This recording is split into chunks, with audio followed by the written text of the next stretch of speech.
segment here for the outdoor line. What's the date today? The 23rd of February? Wow, time's flying. That means that wild steelhead are showing up at our rivers in good numbers right now. Been some tremendous fish caught already this year, and one of the ways to target wild steelhead, Duane, one of our favorite ways to catch them, is with a pink rubber worm. Kind of all the rage nowadays. I think we need to talk a little bit about how to rig these up. There's a few different ways of rigging them. Duane, you like to rig it up with your stick weight set up here and a float. Why don't you talk about how you do that really quick? Yeah, real similar to all the other types of float drifting that we're doing, or float dogging, I guess, as you call it. So just, you know, a sliding float. Got my stopper up the line there about 8 feet, 6 to 8 feet, depending on the depth of water.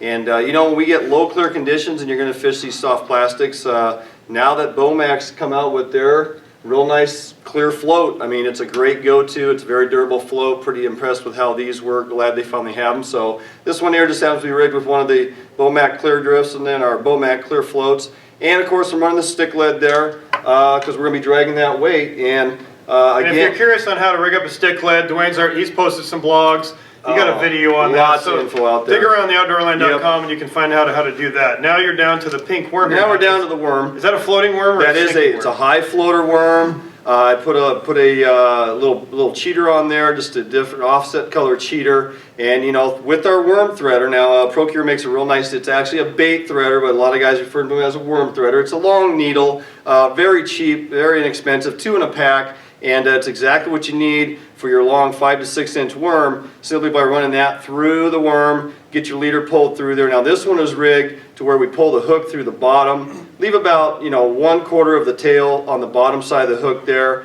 Like to use a bead. Something else guys really like to use or favors those sequins. Oh yeah, and they're cheap. They're cheap. You get like 50 to 100 in a pack for a couple bucks. And if you don't know what they are, guys, just send your wife to the craft store. Say, bring me back some of those little sequin discs. Color doesn't really matter. You don't want to be seen in the craft store. You don't want to be seen in the craft store. Send the wife, get your sequins, you know, and don't tell anybody that you actually know what a sequin is. But you put that on there in place of that bead. And the reason for that is, you know, sometimes when you rig these and they sit around for a while and it warms up, you get a little chemical reaction between that plastic bead and this rubber worm, and it kind of melts and degrades the worm. So those sequins work well. All you're looking for is something that prevents that hook from getting yarded up into that worm. Well, when you set the hook, or if you get hung up on the bottom or something, you jerk it off, you're going to end up tearing that worm. And once the worm starts to tear, it's not too long before you have to go to a new worm. The other thing that happens is you get what's called worm scrunchy. Worm scrunchy. When you get a bite, the worm ends up pushing down like so, and when that thing's all scrunched up,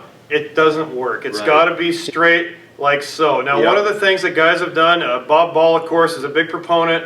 Bob Ball from Piscatorial Pursuits out in Forks. Big proponent of the new worms from B&R Tackle. They actually have a hole through the middle of them. They're molded with a hole, so you'll totally eliminate the threader deal. You just push your line through there. They're good to go. The other nice thing about them, they're made from some really hard plastic. They're still soft and supple like a worm, but you don't get worm scrunchy. And they're a floater. They're a high floater. You just straighten them back out. This is another setup that Bob came up with. Just pretty much just drift fishing these things. I like to side drift them. I set them up on my spinning reels. If I got guys that really don't know how to cast a bait caster, this works really well. You can side drift them. You can drift fish them with a slinky. All around just a chunk of hollow core lead here, solid core lead.